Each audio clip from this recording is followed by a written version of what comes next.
Hello again, everybody, and welcome to CaneSport's Countdown to Kickoff as the Miami Hurricanes get set to start their 2024 season with a trip up the state to the Swamp in Gainesville, a location that you old school Hurricane fans are very familiar with, but you modern day newbies, you millennials are not, because I'm not going to go too into it right now because we got Zach Abolverdi from GatorsOnline.com here with us today, and I don't want to put him in an awkward situation.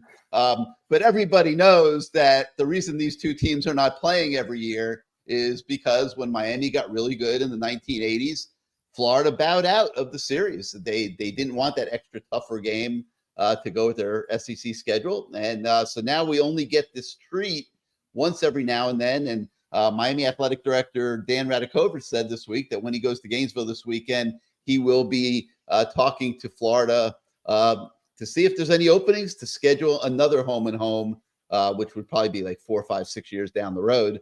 But nevertheless, maybe one day we'll get to see it again. We've got the home and home starting this weekend, a return visit by the Gators next year at Hard Rock Stadium. It's going to be a feast for football fans in the state of Florida. And Zach, thank you so much for joining us today. We want to dive into these Florida Gators and help people get a little bit familiar with what they're going to see Saturday at 3:30. Now, let's start big picture. I mean, everybody in the country has already got Billy Napier replaced. You look at the hot seat list, he's number one on the list. You can go to Vegas and plunk down some money on it. Not at the greatest odds in the world because people don't see any way that Billy Napier survives this juggernaut of a schedule that Florida does have this year. You can't call them the Chicken Gators this year, Canes fans, because they are playing maybe the toughest schedule in the country. But, Napier, it's his third year. This is a year that when schools hire coaches, they're expecting it to be a turn-the-corner moment. Miami is certainly going through that with Mario Cristobal this year, expecting this to be a turn-the-corner season. Is there a scenario, like, is Napier just set up for failure up there in Gainesville? I mean, there's no chance he's coming through this schedule with anything that's going to enlighten people, get people all jacked up. I mean, this is a survival year for Billy Napier to just see if he can win enough games to survive. What's the overall mindset going into the season for Florida?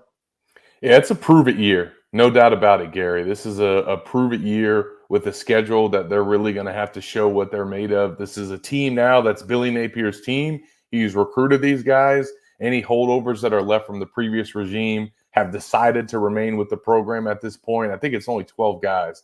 So this is Napier's team, and this is Florida fans' chance to see what his roster can look like, from recruiting, from the transfer portal. They've had to really kind of revamp and upgrade the talent that they have on both sides of the ball. On paper, it looks pretty good. On paper, it looks like Florida's best roster since 2020. They've got depth. They have a solid 2 deep at pretty much every position. But it's a gauntlet of a schedule. And even if they are better as a team, the win-loss record might not reflect it because of the opponents that they have to play, which is why it's so critical for them to get not only some key wins, get some key wins at home in the Swamp in front of recruits to kind of send a message. But also I think it's key to get wins early in the year because of that gauntlet in November. And this is obviously one of those games that Florida needs to get in the first half of their schedule. And, for Napier and his job security and kind of the talk out there about him nationally, it's such a critical game, this one, for all those things that we just talked about. Because if you can beat Miami at home, if you can get the season off on the right track, remember, they're ending 2023 on a 5-game losing streak. It's been a while since Florida won a game. So for them to get a win against Miami, that's what he needs to do, honestly, to kind of start turning the tide. What's his mindset? We have Ed Orgeron down here in Miami now. This is his retirement home, and his son works in the Miami program, and he's out at practice all the time and has a beautiful wife and a nice tan, and jokes that, when LSU fired him, They wrote him a check for $18 million, and he basically asked them, how fast would you like me to walk out the door? These coaches make so much money now, and when they get fired, the buyouts, I don't know what Napier's buyout would be after this year. I imagine he'd have a couple years left on his contract. But what's his mindset? Like, is he like panicked over the idea of getting fired, or is he, more even keel about it? Because either way, he's going to make out just fine. Yeah, I mean, that's a good way to look at it. I will say, Gary, that just dealing with him this offseason, being around him one-on-one and then in media settings, he doesn't strike me as a guy that's nervous. He doesn't strike me as a guy that feels like the walls are closing in on him. He and his staff, they are very confident in the roster that they've assembled. And the changes that they've made, specifically on defense, but also with special teams, bringing in a new coordinator, strength and conditioning, bringing in a new coordinator. They've done some things in the offseason that he feels like is going to make the difference in his program. And some of it required some hard looks in the mirror. Getting rid of his strength coach, that was one of his best friends in the whole program, and a guy that had been with him since Louisiana. So he's made some tough decisions. And I think the results of last year and how it ended kind of forced his hand in the sense that, if Florida gets a stop on 4th and 17 against Missouri, makes a game-winning field goal against Arkansas, they finish 7-5 instead of 5-7. But if they do finish 7-5, I don't know if Napier makes all the changes that he made. It kind of forced him to look in the mirror. So I think he feels good about where his program is at. I know that, he and his staff think that they're going to be better than what Vegas is projecting. But just in terms of his mindset, his feel, like he knows he's on the hot seat, but he also doesn't strike me as a guy that's worried about it or nervous about it.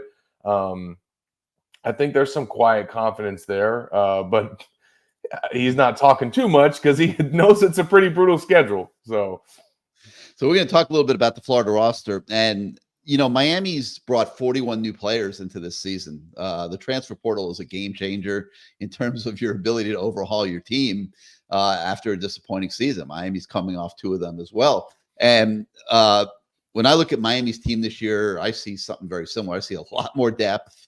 But I don't see a lot of guys that have proven they are elite yet. And when I look at Florida, and you can correct me if I'm wrong, because I'm obviously nowhere close to as familiar with the Gators as you are, I see a little similar. I see a team that maybe just doesn't have quite as much as Miami from a mano-a-mano standpoint, which is why Miami's favored on the road here to come up to the Swamp and win. But they clearly have improved the team. Just not a lot of proven elite. And I see the same with the Gators, just not a lot of proven elite dudes that are going to change the game by themselves. Am I right about that? Yeah, I mean, Florida has, I think, some guys on offense that you can point to. Obviously, Eugene Wilson, he'd fit into that elite category, but there's not a lot of guys that are there. I mean, defensively, Shamar James is probably one of their best players and a guy that you could maybe put in that elite category. I'm with you. Like, you see some pieces there, whether it's portal players that are coming in, high school signees that you wonder how developed are they, that maybe can take that next step this year and prove to be elite. But, now I say you say the word elite, and I'm kind of with you. Like, Florida uses that word too in recruiting and how they describe their players. Like, they look for elite guys. I'm talking first round draft picks. Yeah, anybody that's even sniffed the first round. Sure, and maybe they might feel like they have some elite guys that just haven't shown it yet, or just young guys. Yeah. I think Devin Moore on defense probably would be, he graded out according to Pro Football Focus as Florida's best cornerback last year. He just was hurt a lot. But just what we've heard in training camp, he's been Florida's best corner in the practices and scrimmages. He has been dealing with a tonsil issue, but he's a guy that I think that has some elite capabilities. Obviously on the defensive line, or should I say the edge spot, LJ McCray is obviously a guy that has elite capabilities, but he's a true freshman. So you might not see that week one. But yeah, I mean, that really is, maybe something that Florida has, and not just as many elite players that you can point to, but also they have some spots on offense and defense where there's just unknowns. Maybe there is a veteran guy or somebody that they're counting on to step in, but the guy's never had a full-time job before, or he's never played that position, like a Damian George at right guard. So there's also some unknowns, along with, not as many players that you can point to as proven elite guys. And clearly this is one of those matchups where you can prove that. Yeah, no doubt. All right, Gators on offense. Last year they were okay. I mean, 57th nationally, 28.4 points a game, 150 yards rushing a game, 260 yards passing, which was 40th nationally. They were okay. A reasonably good short passing game with Graham Mertz. He completes a high percentage of his passes, 72.9% completion percentage last year, which is pretty damn good. He had 20 touchdowns. He protects the football, just 3 interceptions. He had 239 consecutive passes without an interception. Okay, that means he's throwing a lot of, high percentage passes, obviously, and completing a lot of them. But that wasn't good. They lost the last 5 games. Okay, yeah. So I'm assuming that the Gator coaching staff, when they're sitting there looking at their body of work at the end of the season, is saying, okay, this station, workman-like, efficient offense is not cutting it for us. We're not winning football games. So from what I understand, they have made an effort over the offseason to try to bring more vertical and more explosiveness into this offense. Saturday, we are probably going to see them take some shots. The Miami secondary is universally acclaimed as the potential weak spot of this Miami team. It's unproven. Guys haven't played together. The Gators are going to try to catch them in communications issues and things like that. That is an obvious spot for Florida to attack. From your viewpoint, have they had success in making their offense more explosive, making it more vertical here through spring and fall practice? In practice, they have. They have made it a point in quarterback meetings on the practice field for Graham Mertz and DJ Lagway to push the ball down the field. They want to see it from them. They want that featured more in their offense. Graham wants that more. I mean, he said this week that they weren't as explosive last year as he wanted to be. So I do think it's something that they're making a priority, and we've seen and heard them make some of those plays in practice. The first scrimmage, they had a 50-yard touchdown pass to Tank Hawkins, the true freshman receiver. That was a big play. I know Mertz had a long pass to Eugene Wilson in the second scrimmage that was on a touchdown drive. And then he also went vertical to Arlis Boardingham in a play that Florida actually put out on social media.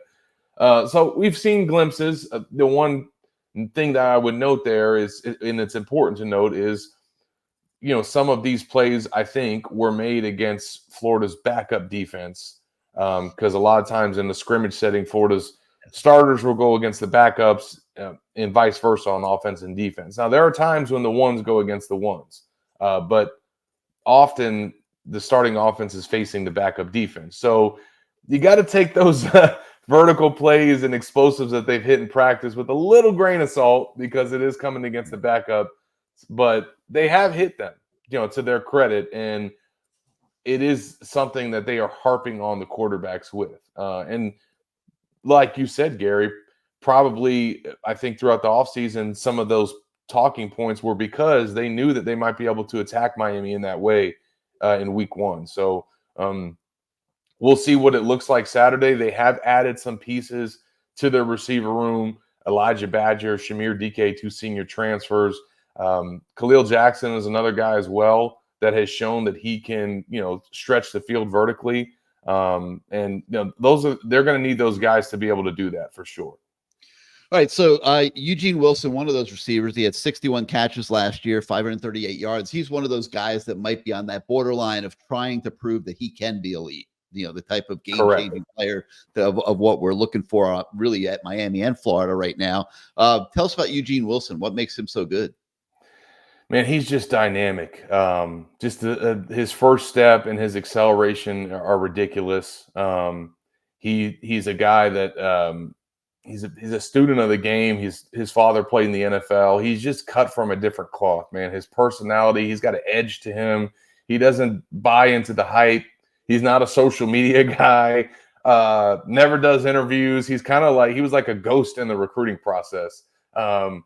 And sometimes those are the best players, the ones that are just no nonsense, don't have anything to say. They let their game do all the talking. He's one of those guys. And then, last year, as he said in preseason, he was kind of just running around as a true freshman trying to make plays.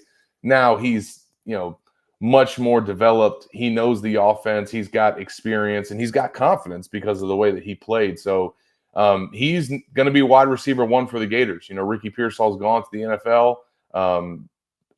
Eugene was already very productive last year, but I expect his production to increase even more in 24. They move him around a little bit. Will we see him in the slot a bit outside? Where do they prefer to use him?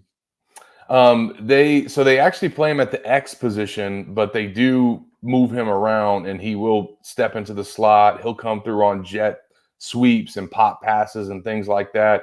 Although I will say that this year, something that they want to do more with him is the vertical game. And a lot of the stuff that they did with him last year was the short game, getting the ball out quick, getting it to him on screens and what have you. Now, how much will we see? I'm interested to see how much we see of that against Miami, because I do think Florida's still going to have to do that because of their pass rush that Miami has. And I think Florida's going to have to get the ball out quick if they have issue protecting Mertz. So how much time does Mertz have to go vertical to Eugene Wilson and some of those other receivers?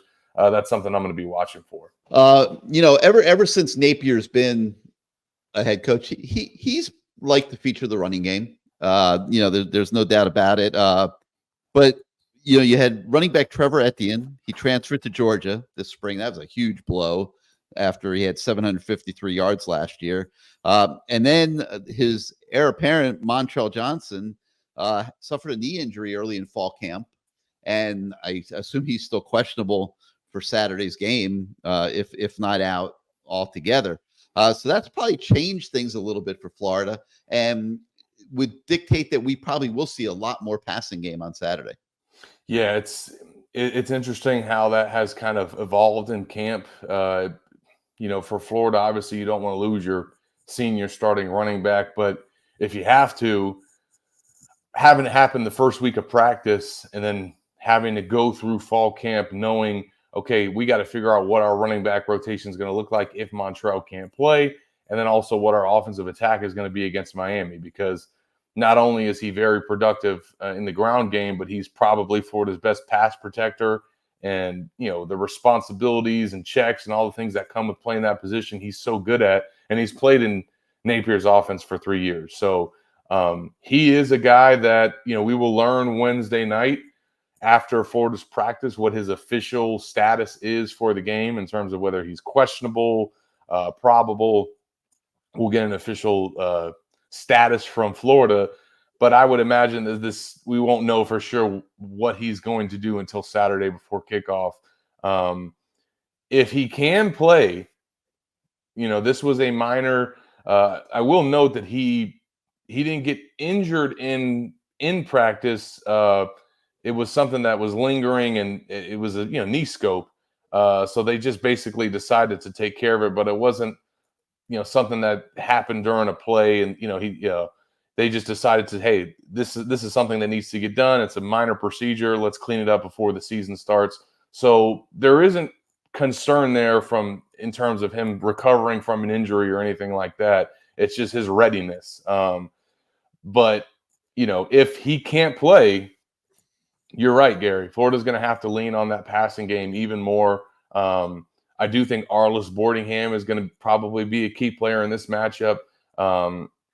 And I also think not just him as a tight end in the passing game, Florida's going to probably need him and Hayden Hansen to do a good job blocking, because I don't think Florida will just be able to rely on their 5 offensive linemen. They're going to need their tight ends and running backs to help out in pass protection. And again, if they don't have Montrell Johnson, who's going to be able to step up?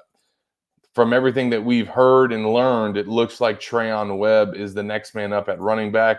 They will use a lot of different guys in the rotation, but Treyon, a sophomore from Duval, is Florida's best pass protector of the other guys behind Montrell. So because of that, especially against a team like Miami, he's probably going to get on the field. Well, their offensive line really struggled last year. They allowed 39 sacks in 12 games, 3.25 per game.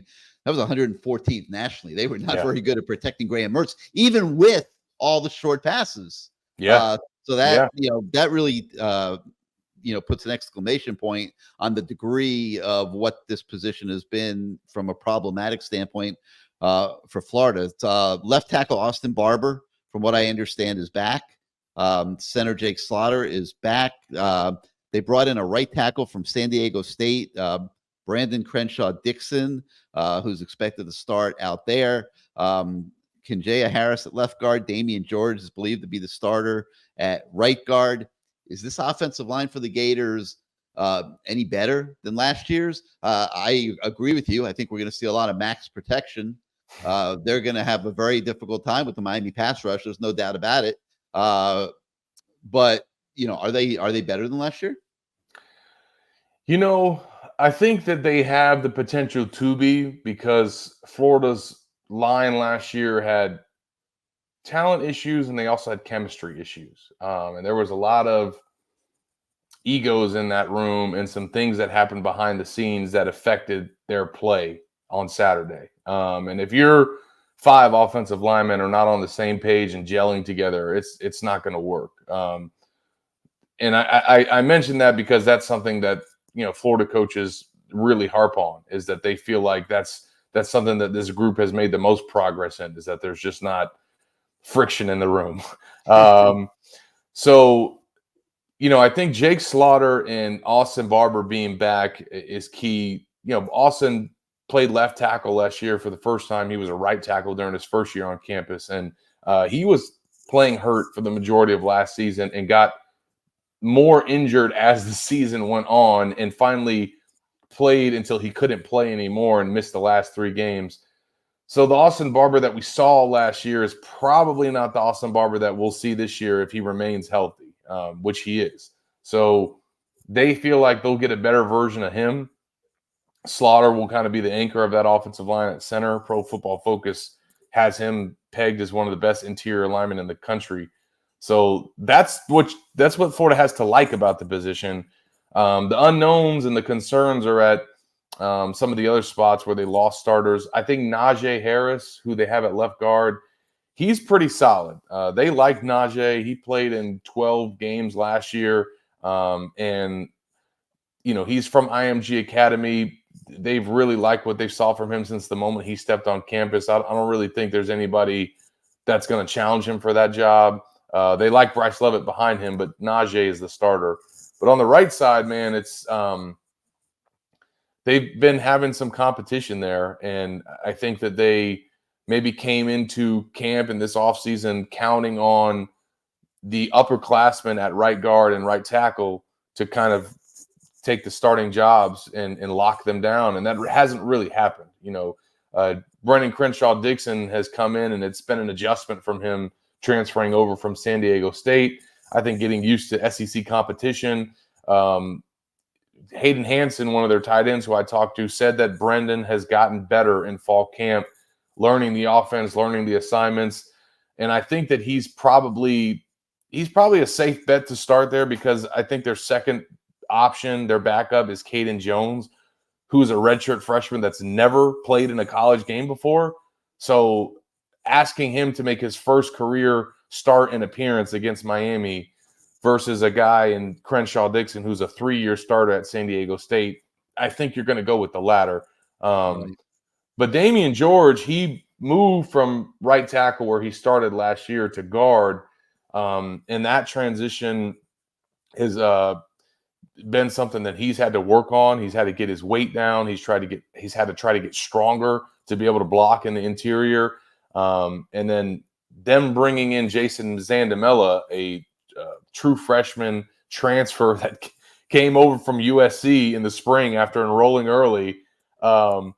He kind of fell into Florida's lap as a kid that was homesick from the state of Florida, and he is a center. He played center in high school. He is a future center, and now he's kind of become Florida's future at that position where they were preparing Rod Kearney to be the future center after Slaughter.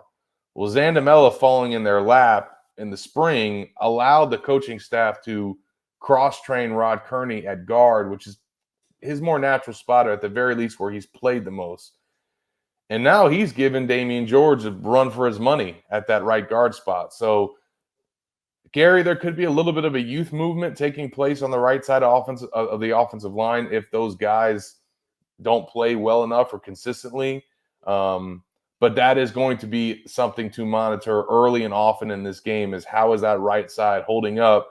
I would imagine I'm not sure if they move Bain around a lot on defense, but if I'm Miami, I'm putting him on that side and having him rush forward. Yeah, I mean, I'll be honest with you. This is way more than Bain right now. Miami's got Akeem Messidor coming back. They picked up Tyler Barron and Elijah in the transfer portal.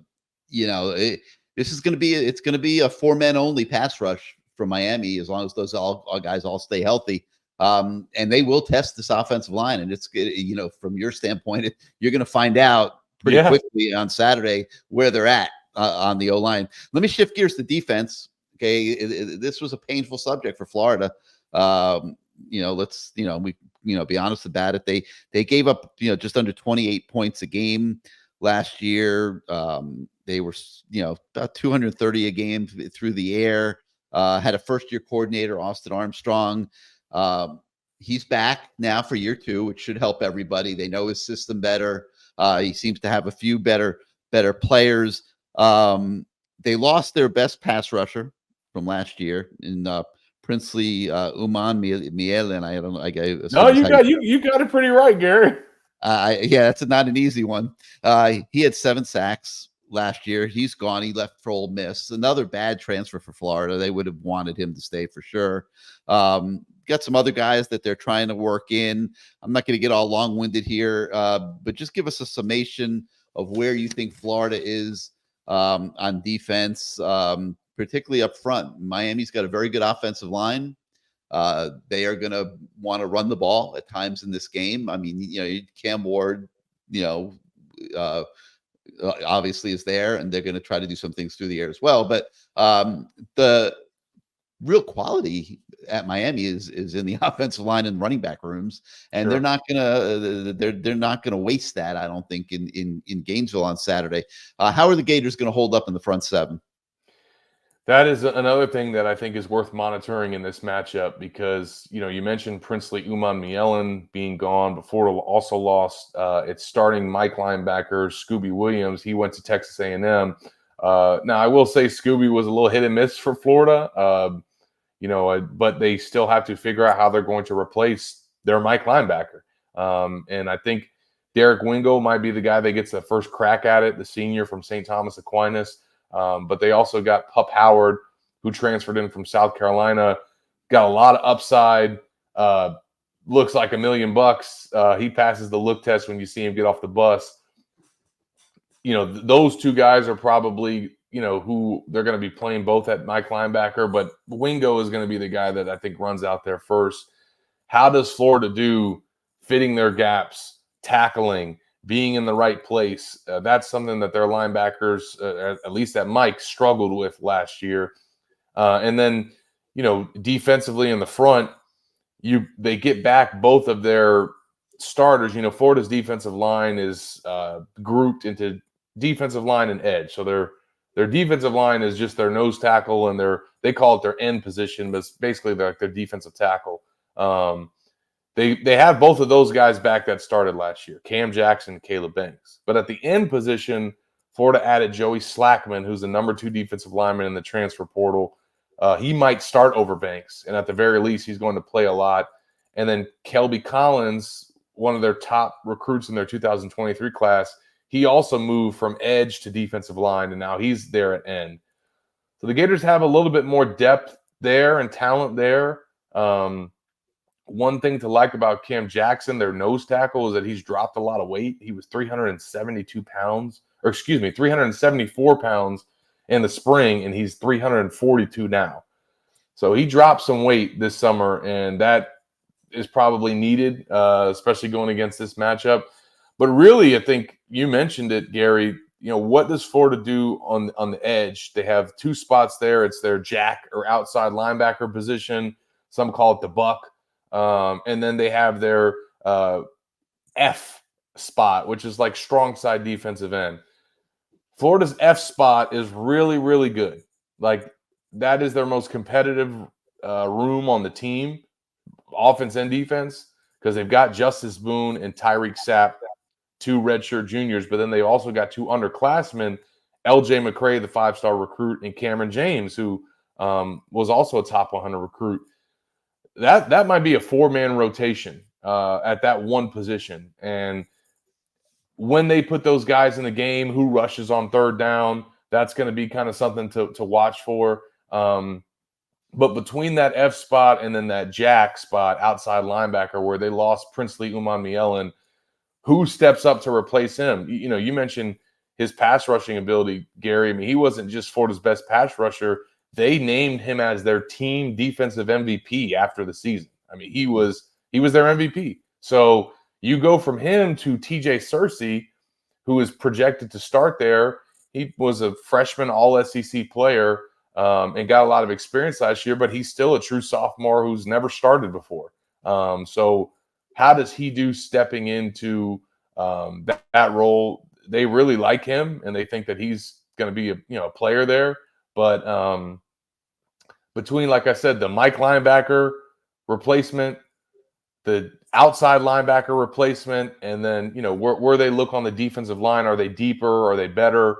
Is Cam Jackson a little bit quicker now that his weight is down? Can Florida rotate a little bit more guys at end? That's kind of what I'm going to be looking for, because those guys are going to have to come to play on Saturday. The secondary was a bit of a problem last year. They were one of the worst in the nation, quite frankly. Yeah. I mean, and they have two starters returning. You mentioned Devin Moore earlier in the show. It seems to me like Miami is going to test these guys. There's no doubt about it. I mean, just like Florida's going to test Miami secondary. How do you see the Gators secondary holding up in this game? I think that they're solid at corner with Jason Marshall and Devin Moore. Marshall seems to be playing with a little bit more confidence, some of which he lost last year. At safety, Florida is solid with Jordan Castell and Asa Turner. That was not a good position for them last year. Jordan Castell played well, but he was one of two true freshman safeties that were starting. They just did not get enough good play from the other guy that was lined up. And they had two different starters throughout the year. But Castell was pretty solid. He had never played safety before, really. So that was also his first year playing that position. And he ended up, ESPN had him as a freshman All-American. And he led Florida in tackles. So he was like the lone bright spot in the secondary. Jason Marshall, like I said, had an up and down year. He ended the season with a good game against Florida State, but I think the addition of Asa Turner is really what takes that secondary to another level. You go from starting two true freshman safeties to now a sophomore and a 6-year senior, a guy that was playing for the national championship game last year, and also played for Will Harris, Florida's new secondary coach at Washington. So there's some familiarity there that I think has helped the communication on the back end and just the overall play. The one concern, I think, or just, again, unknown, is the star spot or the nickel position. Florida had Jaden Hill last year, and he had a very solid year. It was probably his best year as a Gator, and then he transferred to Texas A&M after the season. So Florida is now relying on some underclassmen to potentially start there. It's either going to be Sharif Denson, a sophomore, or Aaron Gates, a redshirt freshman, both of whom have not really played a lot of football. So how do those guys, or I think it's going to be Denson, how does he do stepping into a starting role? Is that the guy that Cam Ward picks on in the secondary? I think it might be. Although I will say Denson has some pretty good cover skills. But, again, this is a bigger role for him, a big stage. That, to me, I think is potentially the weak link in the secondary just because it's inexperienced and you don't know what you got there. I think Florida knows what it has from its other guys. All right, so the Miami path to victory, protect the football. You're coming up there feeling like you have a better team. People are looking at Miami as a team that could contend for the ACC title this year.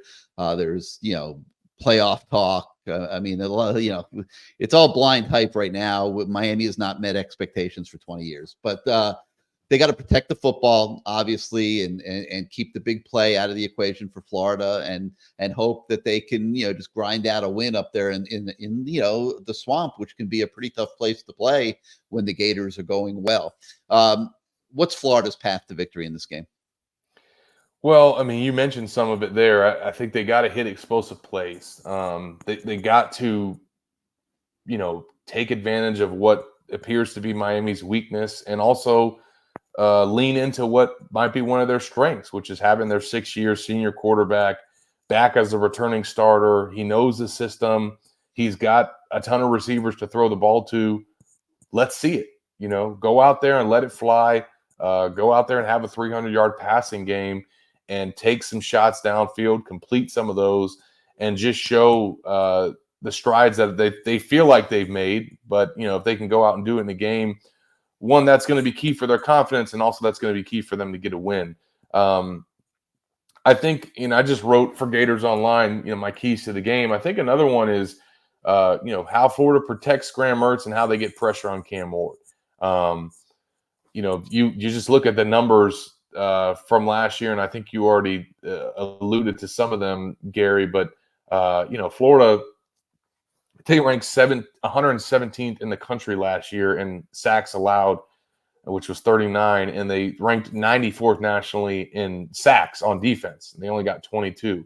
That's Miami 5-7. Yeah, Miami ranked in the top 25 nationally in both of those categories. 19th in sacks allowed, 22nd in sacks. So that to me is key. Like that it can't look like that on Saturday. Florida needs to protect Graham Mertz. I think some of it is going to be on him to get the ball out quick, but they've got to find a way, whether it's max protection, whether it's the calls that they make. They cannot let him take 4 or 5 sacks in this game. And then conversely, it might be hard to get Cam Ward down because of how good Miami's offensive line is, but can they get at least pressure on him? Can they get him out of his rhythm? Can they get some hits on the quarterback? I think that's so key for him in his first game with Miami to, if you can get him off of his rhythm and if you can get him down for some sacks and kill some of their drives, that's going to be critical for Florida. And then last but not least, and you can put this at a key to a game for almost every matchup every Saturday, but I think the team that wins the rushing battle Saturday is probably going to come out victorious. Both of these teams running the ball and leaning on the offensive line appears to be their bread and butter, and it's kind of what the Billy Napier and Mario Cristobal want the identity of their offenses to be. And, you got 2 really talented running backs in Damian Martinez and Montrell Johnson. Obviously, Miami gets Mark Fletcher back as well. And then the Gators, they got a bevy of backs too. Out of those 2 groups, which guys are the most productive, which offensive lines can have the most success opening holes for those guys and just control the pace of the game, control the clock. Whichever team can do that, I think is going to come out on top. He's Zach Abolverdi from Gators Online. As you guys can tell, he knows his Florida Gators. He's got that diploma up there over his left shoulder. This is his team, and the Gators are hoping that they can come out this year and play a little bit better brand of football than they did a year ago. And, of course, Miami is coming up to the Swamp Saturday. looking to, put a little monkey wrench into those thoughts and reclaim the state of Florida here in the 2024 season. Well, what Zach, they can yeah, do too, Florida's got that streak going of 34 consecutive home openers, which leads, the NCAA. So Miami has a chance to break that. Oh, that'll be interesting. All right. Well, we're looking forward to making the trip up. Thank you, Florida, for scheduling the game. We really appreciate it. I know every football fan in the state of Florida, really, and especially Gator and Hurricane fans, absolutely appreciate this gift that you're giving us by playing this game. And I'm sure it's going to be a very interesting, intriguing one on Saturday. So, Zach, we'll see you up there Saturday at 3:30. Thank you so much for your time today. Sounds good, Gary. Looking forward to it, buddy. I'll see you Saturday. And we'll see you next time, everybody.